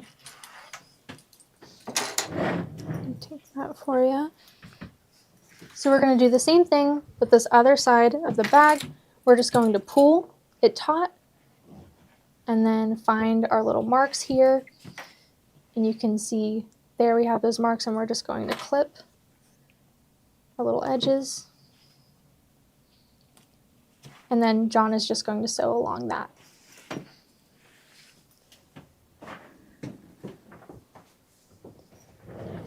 Okay.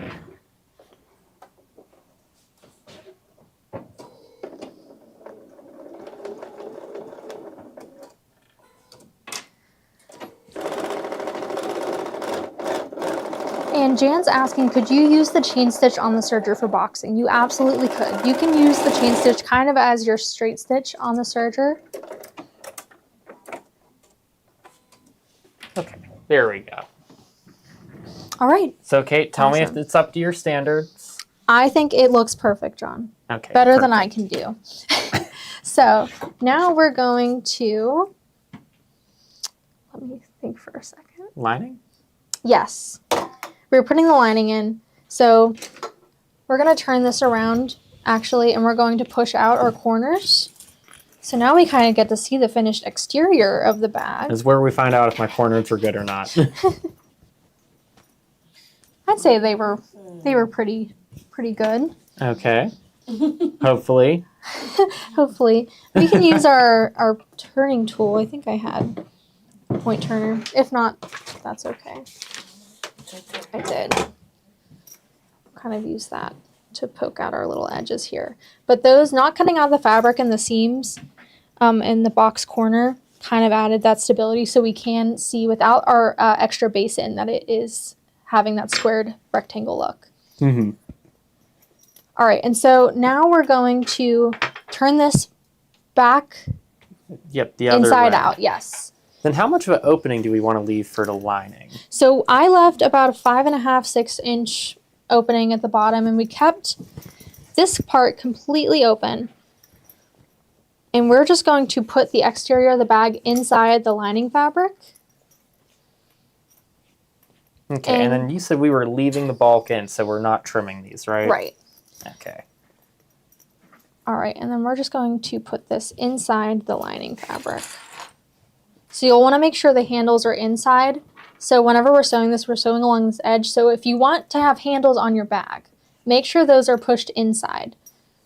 Tiffany said, if you want the handles like the pattern photo, fold the webbing in half lengthwise, clip and top stitch the outer edge, starting and stopping approximately 2 inches from the bag top. I know. Aw, Tiffany's there. Love you, Tiffany.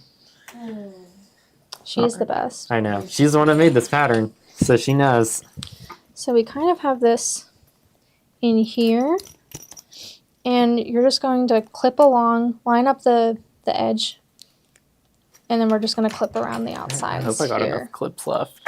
Oh, I think we do. Maybe. That's all I the like clips I could find. over-clip and pin. I like do a million.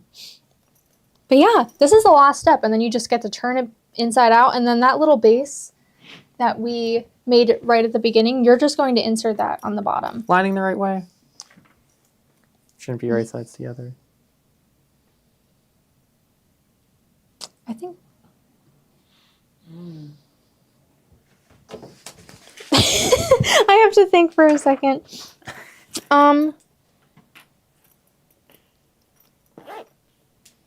What did I do? I think. Oh, you don't turn the bag back inside out. I'm so sorry. I was like looking at that. So I was like, wait, before I sew this. Sorry, guys. So.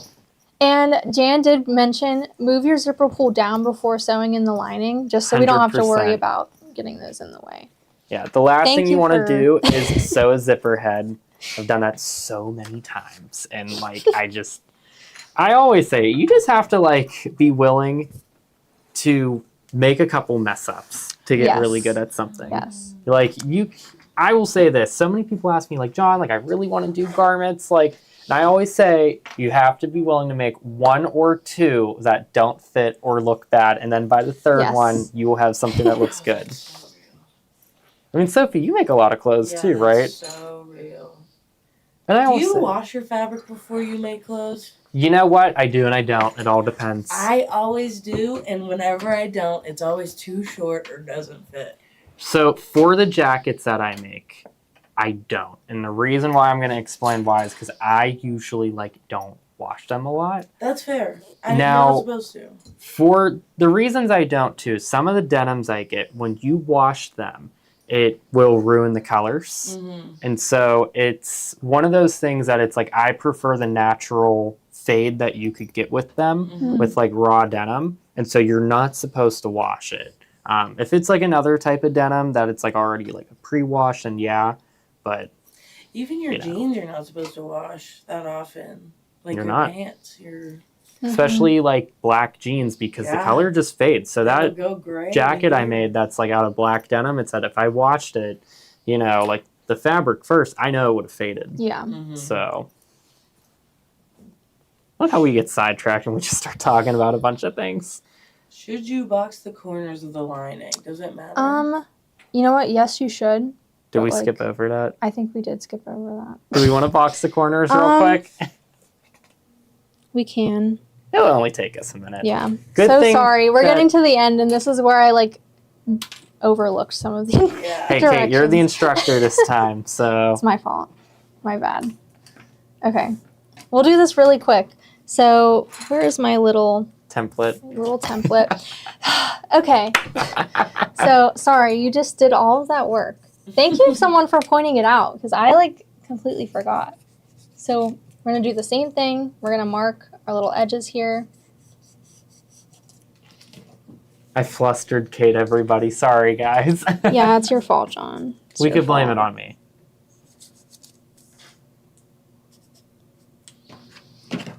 And on this side.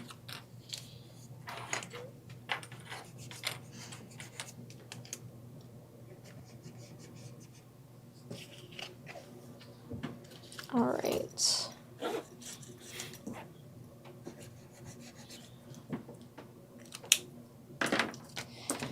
All right, John. You can go box these corners.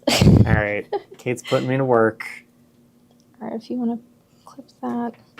Okay, so while I do that, though, yeah, I think that's a good discussion that we honestly had, though, about pre-washing fabric, because that is important. Everybody has hot takes about pre-washing your fabric before you make a project. Everybody's got an opinion about it. I don't know. My opinion just stays the same. If it's like a satin fabric or denim, I usually don't. Mm-hmm. That's fair. Me neither. So,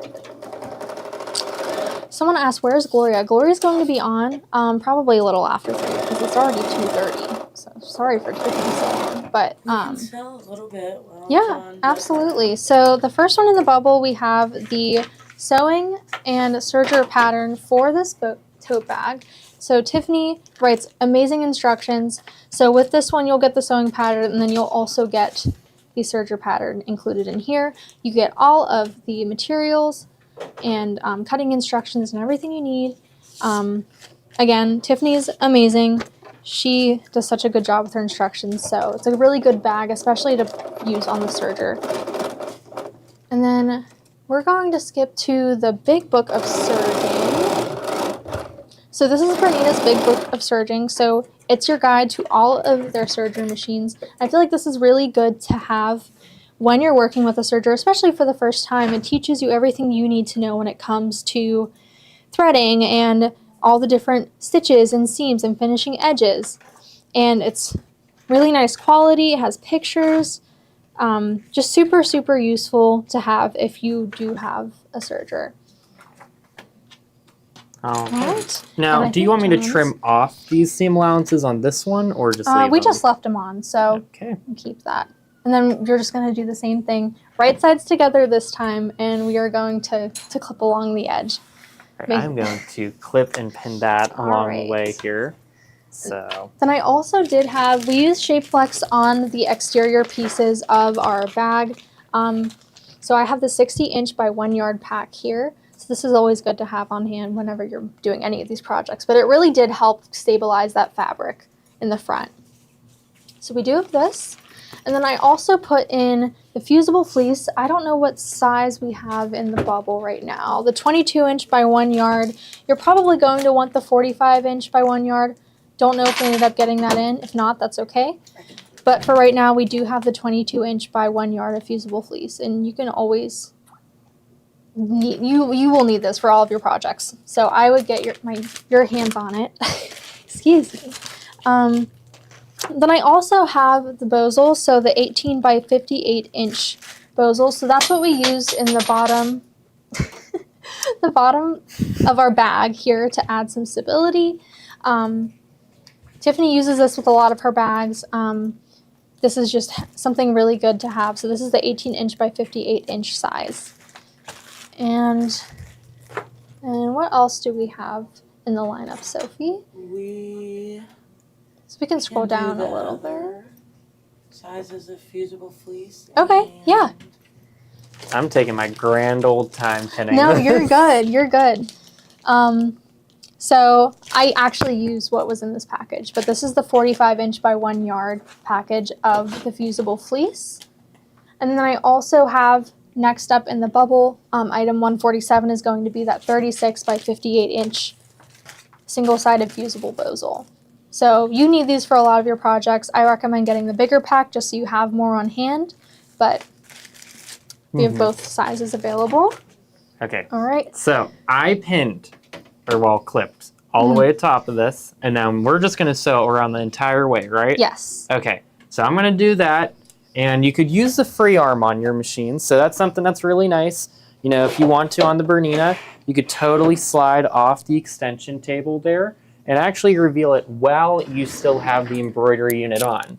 And that's actually kind of nice because the Berninas do have free arm embroidery. So if you still need to use your free arm, whether it's on the embroidery end or the sewing end, you could do it with the embroidery unit attached, which is one of the nice little features there too. So I'm going to just kind of line that up under there. And I'm just going to sew this at the same seam allowance we've been doing so for. Tiffany actually used a wider seam allowance when we went to sew this, just like a slightly wider. There wasn't a specific amount. Okay, so you know what, guys? You could probably do like a 1/2 inch, or I don't know if 5/8 would be too much, but if she did a little bit longer, then I'm going to do that as well. I'm just going to probably line up right at this 1/2 inch mark. Yeah, that free arm, it really is a good feature on these Berninas, especially when it comes to the embroidery. So you can embroider tote bags and shirts with ease. I know, that's one of the really nice things about them. So just kind of taking your time, going around that, making sure that you catch everything, keep it lined up. You don't want to accidentally, misalign things. Tiffany said she used a 3/8 inch, so I guess that is the seam-alongs. 3/8. Okay, I've been kind of using 3/8 for everything here. So I'm just going to keep this a 1/2 inch since I started it off as that.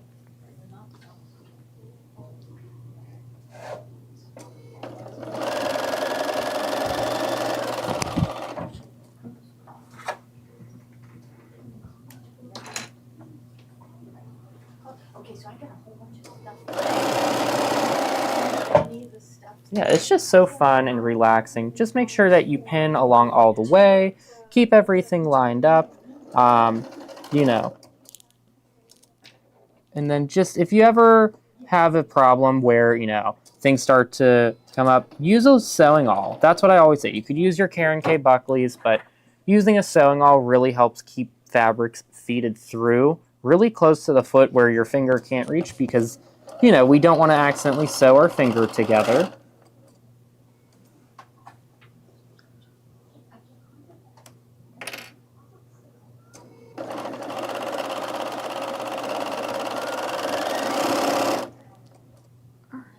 So while John is finishing that up, I'm going to go back to some of the products that we used today.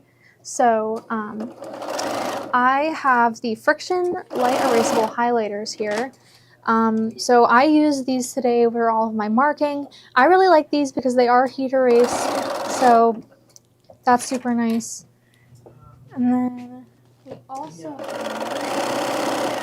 get these in? I think we did. I do have the pen ones in as well. So we have the highlighters and the pen. So whatever you prefer, they have good uses, especially with the darker pens on lighter fabrics. If I could have found one of these, this might have been easier for you guys to see what I was marking. But we do have both of these in stock. Item 134 is clicker balls, and then we also just showed the Friction highlighters. So item 124. So then we also have the precision turning tool, and so this is what we use to poke out our little corners in the exterior of our bag. We use this all the time for everything, and like this honestly is a really nice tool whenever you need to poke out those little edges. And then we had, oh my gosh, are you finished? I am finally taking my grand old time. Awesome. So, alrighty, now we're gonna pull this out from the bottom part. This is where the magic happens. So exciting. I love the colors of the fabric. You picked really cute fabrics, actually, Kate. I love this. This is really cute. Super cute. So, here it is here. Now we're going to just shove it on the inside. Now, Tiffany did say you can like top stitch if you want to do a top stitch around the edge. Just because the lining is slightly bigger than the bag exterior itself, because we did do some adjusting here. But you can go along and top stitch it along the edge. Or some people were pulling up the lining fabric and kind of doing a stitch in the ditch along that and having that poke up a little bit. So I think what I would do personally is I would just make sure I press down, and I would probably do the top stitch. I think that's the easy one. So I'm going to do that. Now, is there any other steps, Kate, other than closing up the lining at the bottom? Nope, that is everything. So yeah, if you press those edges and then you just close up the bottom, and then we will place the little insert into the bottom, and that adds to the shape of the bottom. But I think that turned out really, really good. I know, this is really cute. I'm very happy with it.